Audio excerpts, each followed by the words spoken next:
또 이렇게 귀한 자리를 허락해 주신 우리 조양 목사님 다시 한번 감사하다는 말씀 드립니다. 어떤 목사님이 그러시더라고요.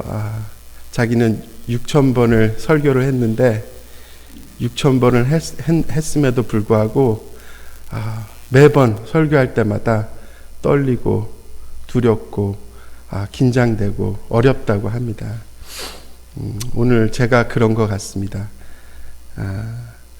오늘은 어떤 말씀을 들고 우리 주님께서 사랑하는 우리 영락교인들에게 복음을 전해야 될까라고 많이 고민하다가 오늘 이 말씀을 선택해 봤습니다. 제가 이 말씀을 준비하면서 우리 와이프랑도 상의를 많이 했어요. 어떤 부분은 좀 전할 수 있으면 좋을까 그랬더니 우리 와이프가 2군데를 커트를 하더라고요. 그래가지고 제 생각에는 그걸 전했으면 더 은혜가 되지 않을까라고 생각을 했는데 우리 와이프가 커트하는 바람에 제가 그 말씀은 못 전할 것 같습니다. 그래도 그 가운데서도 제가 이렇게 좀 추려서 전할 수 있는 말씀은 전해보겠습니다. 오늘은 제가 스포츠 얘기를 좀 많이 하려고 합니다. 목사가 스포츠 얘기를 그렇게 많이 하나 그럴 수도 있는데 제가 아는 목사님이 잘 아시겠지만 김삼환 목사님 비서로 계셨던 목사님이 계세요. 근데 지금 구설수에 올라서 많이 힘들어하시는 것 같은데 그 비서로 있을 때 그 목사님이 설교 준비하시기 전에 신문을 다 가져오라고 한다고 합니다. 그러니까 동아일보, 중앙일보, 한국일보, 스포츠 신문까지 해서 다 가져오라고. 그래서 그 신문을 한자도 안 빼뜨리고 다 훑어보신다고 합니다. 그 다음에 설교를 준비한다고 하는데 오늘 저도 스포츠 얘기를 빠뜨리면은 제 설교에 조금 엑기스가 빠지는 것 같아서 제가 오늘은 좀 스포츠 얘기를 조금 하겠습니다. 여하튼 여러분들은 만약에 죽음이 바로 앞에 있으면은 무엇을 하겠습니까? 한번 가슴에 손을 얹고 한번 진짜로 진정으로 한번 물어봤으면 좋겠습니다. 제가 우리 중고등부 아이들에게도 설교 시간에 너희들은 죽음이 당장 앞에 있으면은 무엇을 하겠니? 그랬더니 어떤 아이는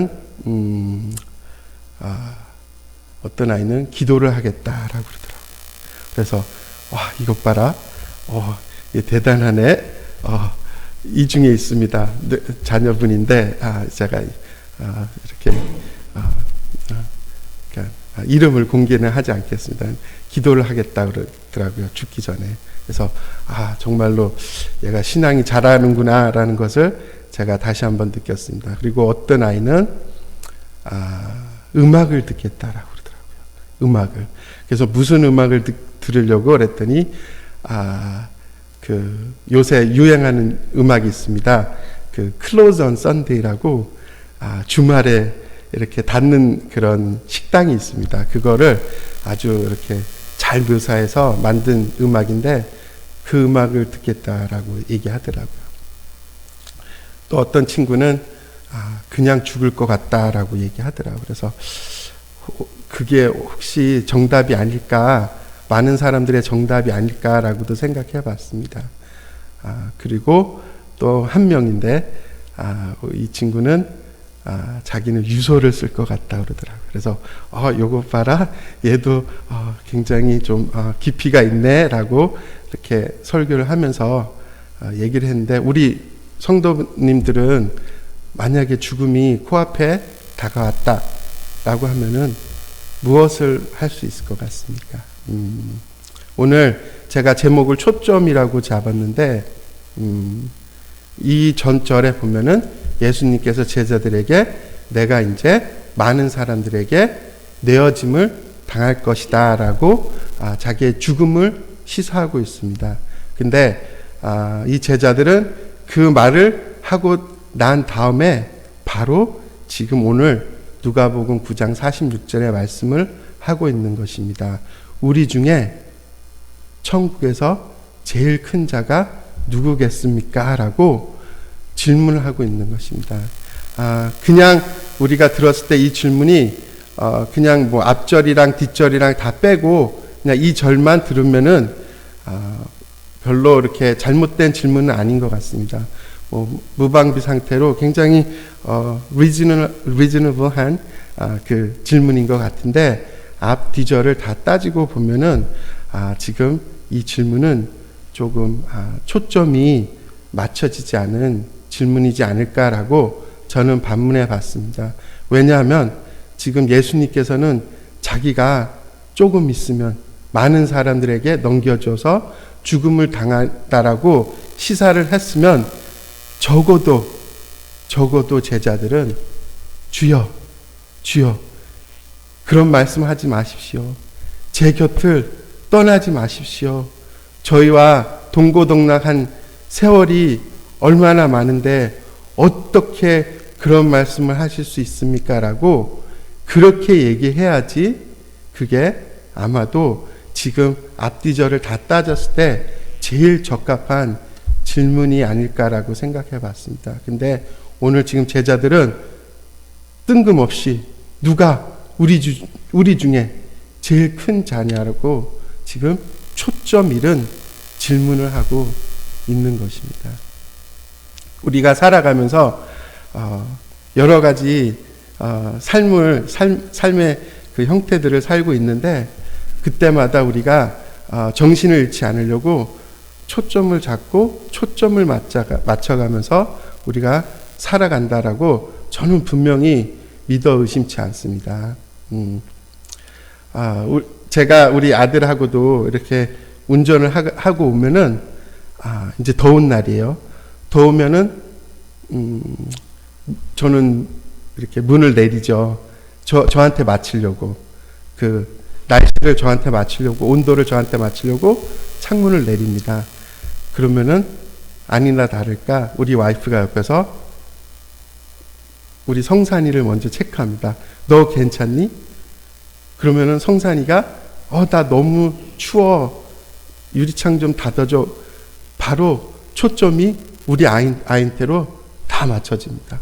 그러면은 제가 아무리 창문을 열고 싶어도 초점이 우리 아이한테 다 맞춰지기 때문에 우리 아이를 주위로 우리 아이를 위해서 모든 것들이 다 조종이 되고 그 삶이 움직여지고 그 상황이 그렇게 조종이 되는 것을 우리가 살아가면서 너무나 많이 느끼고 있습니다.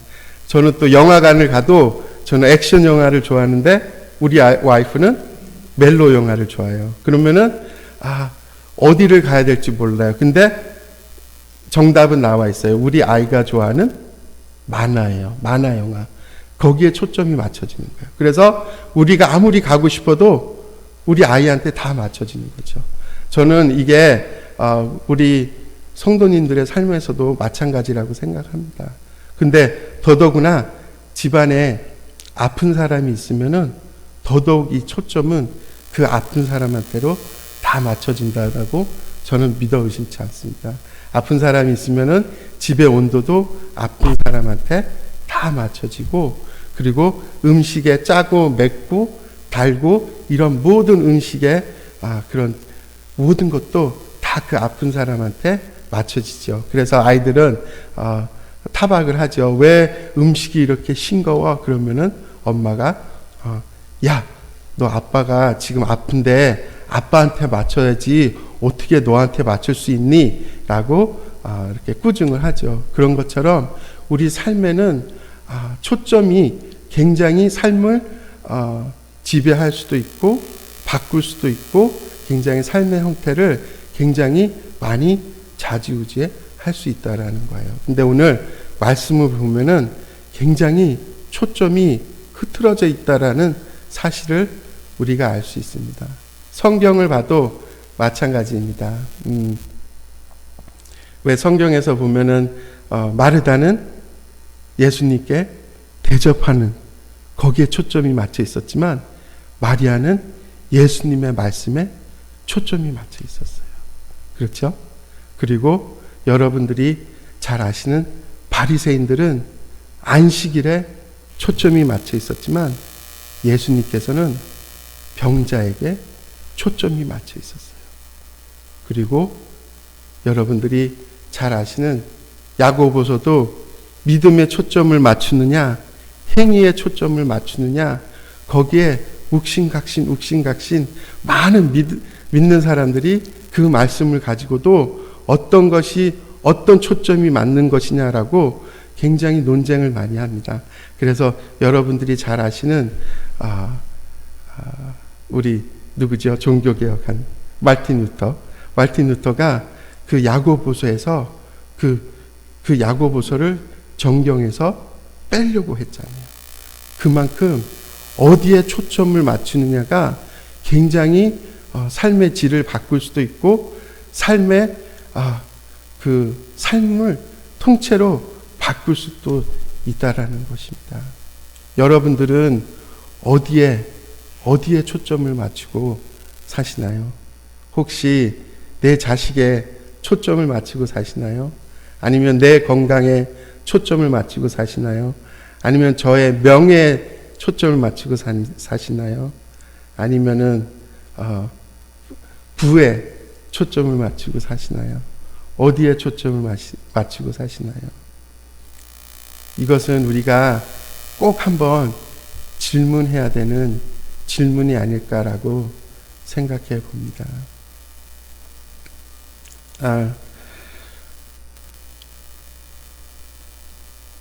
그래도 예수님께서는 이 와중에서도 베드로를 굉장히 사랑한 이유가 한 가지 있었습니다. 베드로가 한 번은 왜 예수님께서 그런 말씀을 하셨죠. 너희 중에 저 사람들은 나를 누구라고 하느냐 그랬더니 베드로가 뭐라 그랬죠? 제자들이 뭐라 그랬죠? 제자들이 어떤 이는 엘리야요, 어떤 이는 선지자요, 어떤 이는 세례 요한이라 라고 했습니다. 그랬더니 그 말을 하고 나서 예수님께서 그럼 너희들은 나를 누구라고 하느냐 그랬더니 그 와중에 베드로가 주는 그리스도시여라고 고백을 합니다. 오늘 이 질문을 하는 것이 아니고 주님, 우리 곁을 떠나지 마옵소서. 우리를 그냥 두지 말아 주시옵소서. 주님, 저희와 끝까지 가시옵소서라고 그렇게 얘기를 했어야 되는 것입니다. 그래도 베드로는 예수님께 주는 나의 그리스도시여라고 고백을 했기 때문에 그 와중에서도 예수님께서 그를 사랑하신 겁니다. 왜 우리나라 속담에 그런 말이 있잖아요. 말 한마디로 천냥빚을 갚는다라는. 베드로가 지금 그 고백을 했기 때문에 예수님께서 베드로를 사랑하시고 그를 끔찍히 여기시고 그를 나중에 크게 쓰시는 것을 우리가 성경을 통해서 알 수 있습니다. 왜 다윗은 그랬죠. 그러니까 이게 무슨 뜻이냐면은 자기 주인을 끝까지 사랑하고 끝까지 보좌하고 자기 주인을 끝까지 책임지고 따르고 그래야 된다는 얘기가 오늘 이 본문에 있는 것입니다. 그래서 다윗도 사울이 싫었지만 사울이 자기를 죽이려고 했지만 그 사울을 따르던 신복들에게 사울을 지키지 못한 그 책임을 물었던 것입니다. 왜 너희 주인을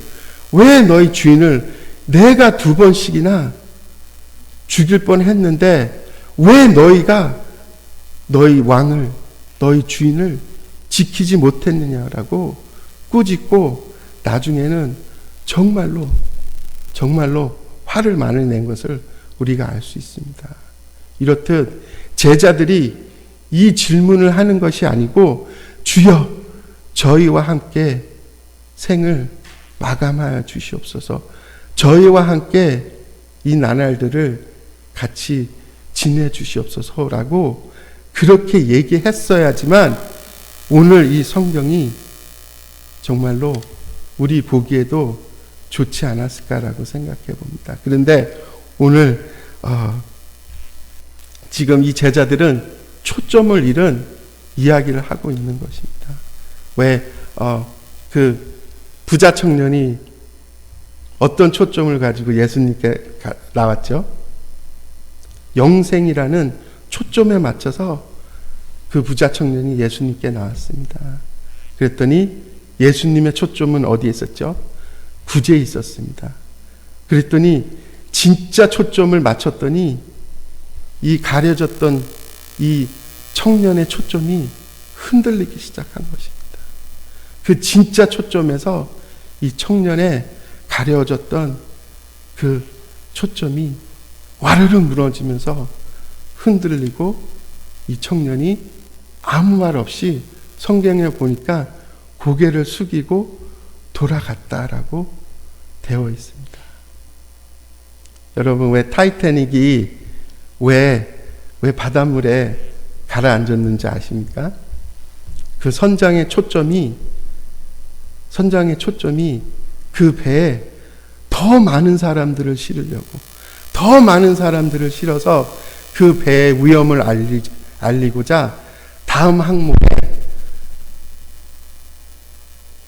어마어마한 스피드로, 정말로 그 스피드를 내서는 가면 안 되는데도 불구하고 그 선장은 거기에만 초점을 맞춰서 다음 항목에 가서 더 많은 사람들을 실어서 더 나르고 또 다른 항목에 가서 또 실으고, 이런 마음에 그 배를 운영했다고 합니다.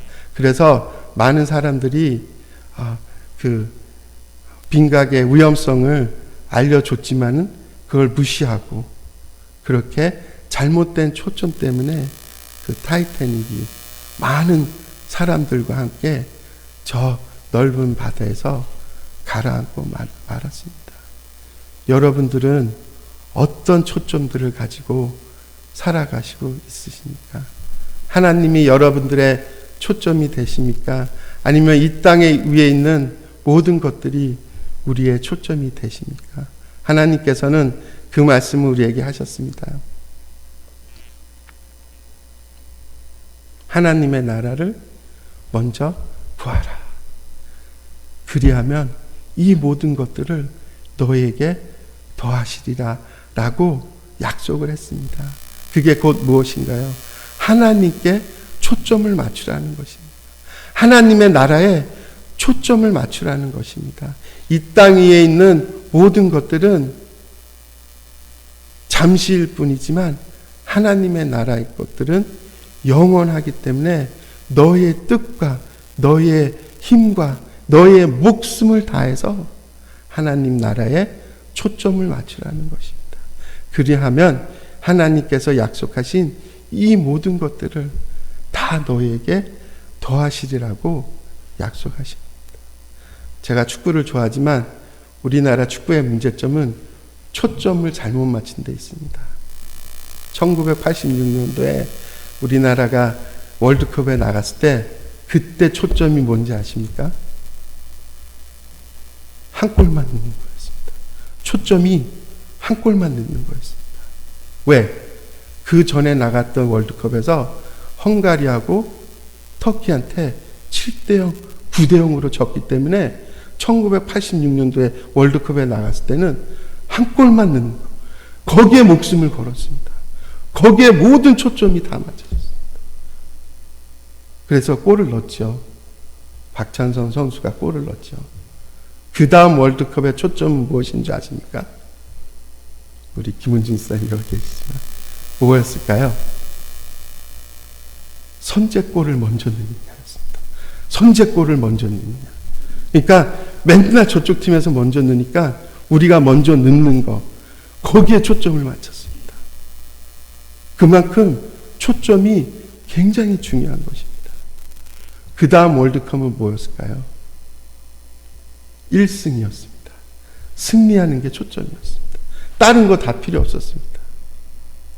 그래도 운 좋게 2002년도에는 홈그라운드 2점을 살려서 우리가 4강까지 갔죠. 그런데 또다시 초점이 떨어졌습니다. 그 다음 월드컵 때는 무엇이 초점이었을까요? 김은주 지사님 여기 계시죠. 원정 16강 가는 게 초점이 되어버렸습니다. 여러분, 그런데 아르헨티나나 이탈리아나 브라질이나 이런 나라들의 초점은 뭔지 아십니까? 우승입니다. 나가자마자 우승에 초점을 맞춥니다. 그래서 음식도 한 달 먹을 음식을 싸가지고 가는 것입니다. 근데 우리나라는 음식을 2주치만 싸가지고 갑니다. 왜? 초점이 16강에 맞춰져 있기 때문에. 여러분들의 삶은 그만큼 우리의 초점이 우리의 삶을 바꿔놓을 수도 있고 우리의 생을 바꿔놓을 수도 있습니다. 아까 제가 제자들이 주여 우리와 함께 하셔서 이런 말씀을 해야 된다라고 그랬는데 제가 한번 운동 얘기 하나만 더 하겠습니다. 요번에 우리 손흥민 선수가 있는 토트넘 거기 감독이 경질이 됐습니다. 그랬더니 선수들이 너무 화가 나가지고 어떻게 이럴 수가 있냐. 손흥민은 그 얘기를 하더라고요. 자기는 이 감독한테서 축구만 배운 것이 아니고 인생도 배웠다. 그리고 델리 알리는 화가 나가지고 그 감독 집에 찾아갔다고 합니다. 그리고 새로 임명된 무리뉴 감독이 포체티노 감독이 다시 와도 자기는 하루는 선수들하고 같이 이렇게 호흡할 수 있는 시간을 주겠다고 언제든지 찾아오라고 그렇게 얘기했다고 합니다. 여러분, 적어도 자기 주인을 위해서는 이런 마음이 있어야 된다고 저는 믿어 의심치 않습니다. 여러분들의 주인, 저의 주인은 누구죠? 우리 예수 그리스도시죠. 그렇죠? 우리 예수 그리스도를 위해서는 목숨도 바칠 준비가 되어 있어야 된다고 저는 봅니다. 저는 우리 성산이를 너무 사랑합니다. 하나님만큼 사랑하면 안 되는데 너무 사랑해요. 정말로 너무 사랑해요. 그래서 우리 와이프랑도 얘기하는 게 우리 성산이가 대학교를 가면은 혹시 대학교 근처로 이사를 가지 않아야 될까라고 얘기를 합니다.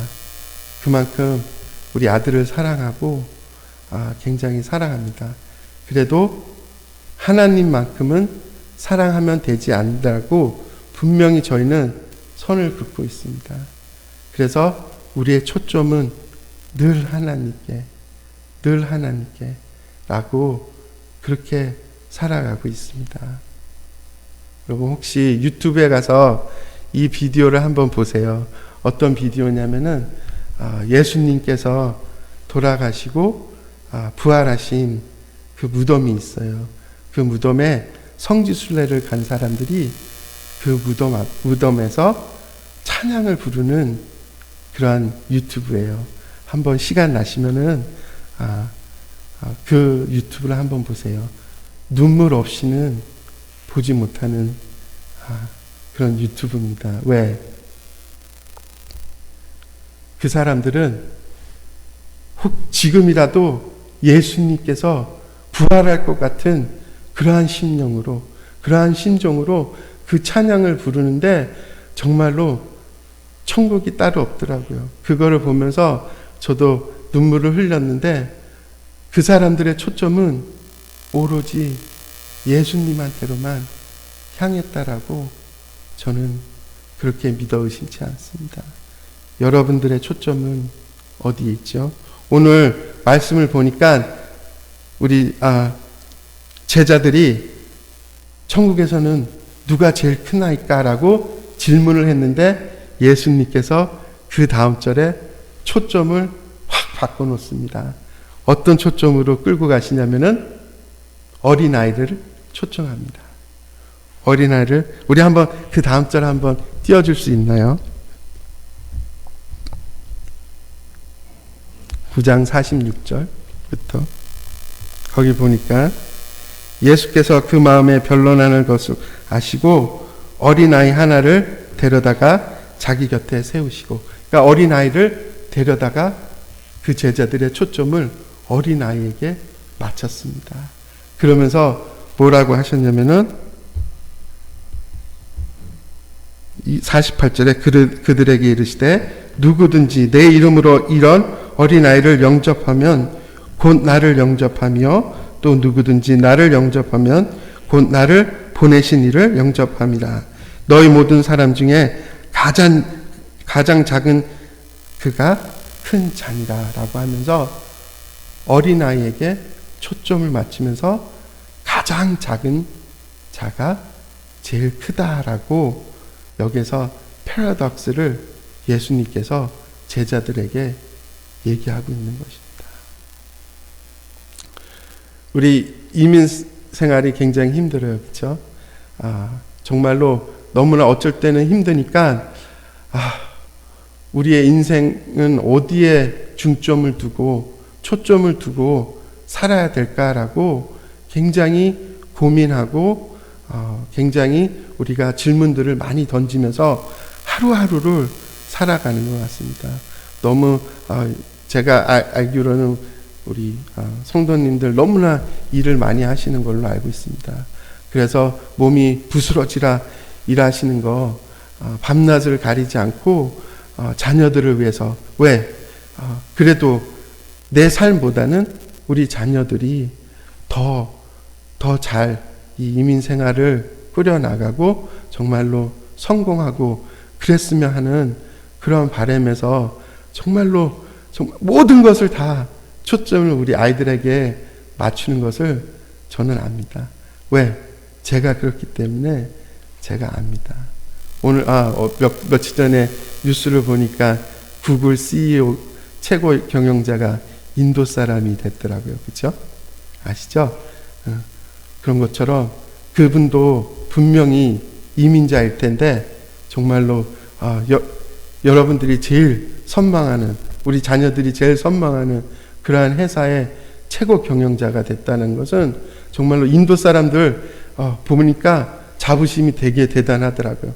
이제 미국에서 제일 알아주는 그 회사의 최고 경영자가 인도 사람이라고 하니까 이제 어깨가 저절로 올라가고 정말로 그 자부심이란 이로 말할 수가 없는 것 같습니다. 여러분들, 그럼에도 불구하고 예수님께서는 우리에게 질문을 던지고 싶으신 겁니다. 너희의 초점은 어디 있니? 너희가 갈망하고자 하는 그것은 무엇이니? 아까 우리 찬양대 찬양하는 거 보니까 정말로 초점이 하늘에 맞춰진 것 같더라고요. 정말로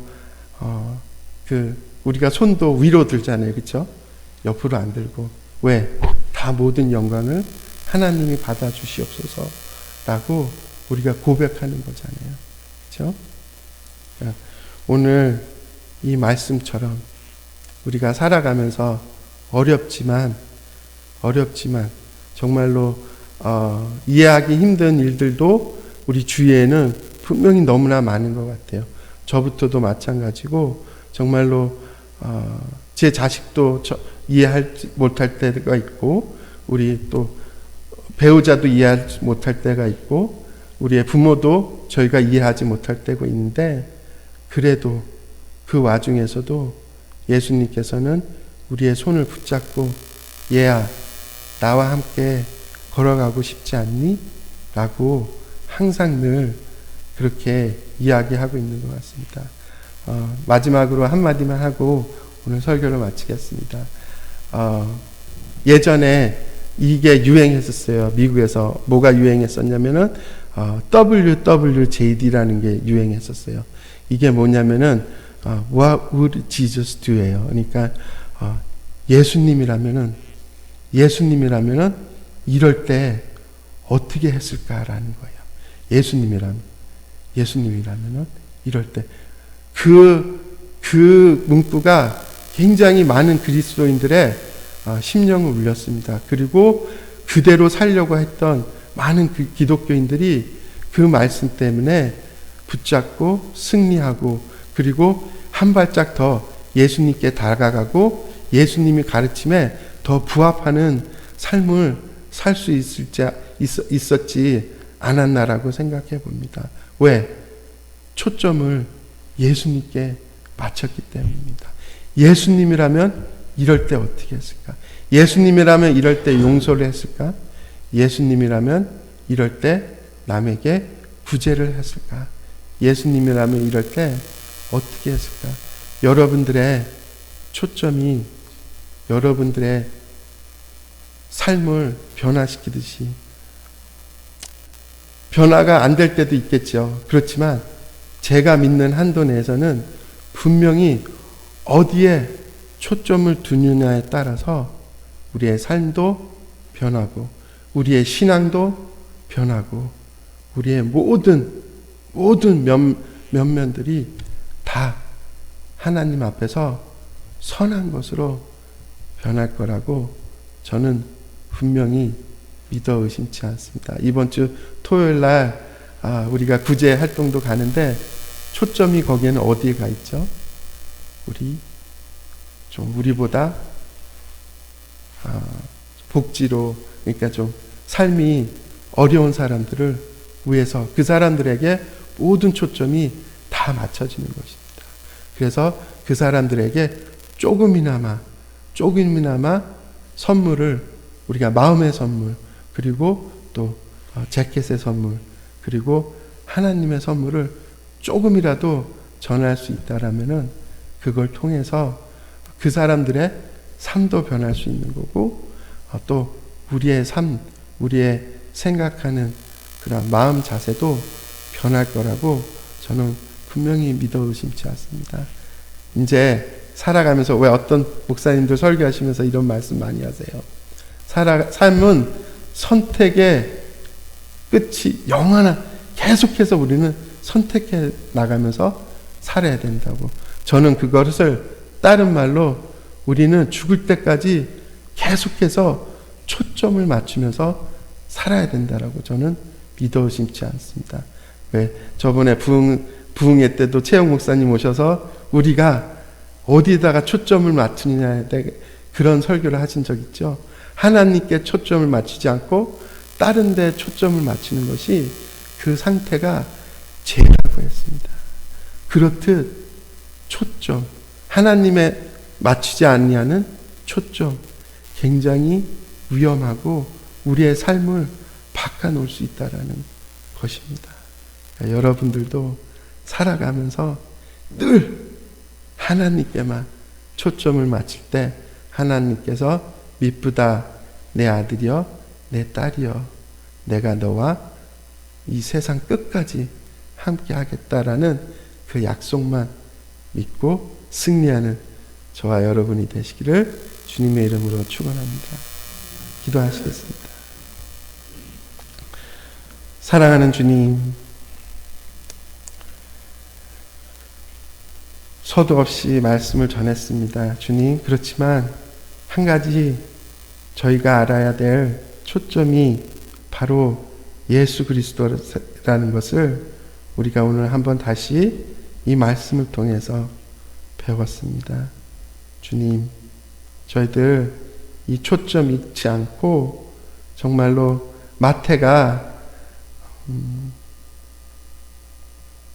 예수님의 가르침에 초점을 맞췄듯이 마가가 예수는 종이라는 것에 초점을 맞췄듯이 누가가 예수님의 행적에 대해서 초점을 맞췄던 것이 요한이 예수님은 살아계신 하나님의 아들이라는 것을 그래서 예수를 믿으면 영생을 얻는다는 그 초점에 맞춰서 그 복음서가 써졌던 것처럼 그래서 그 복음서가 그 초점을 주의로 형태를 갖췄던 것처럼 사랑하는 주님, 저희 삶도 그렇게 초점을 위주로 잘 꾸려나가지는 승리하는 삶 사는 저희들 될 수 있도록 허락하여 주시옵소서.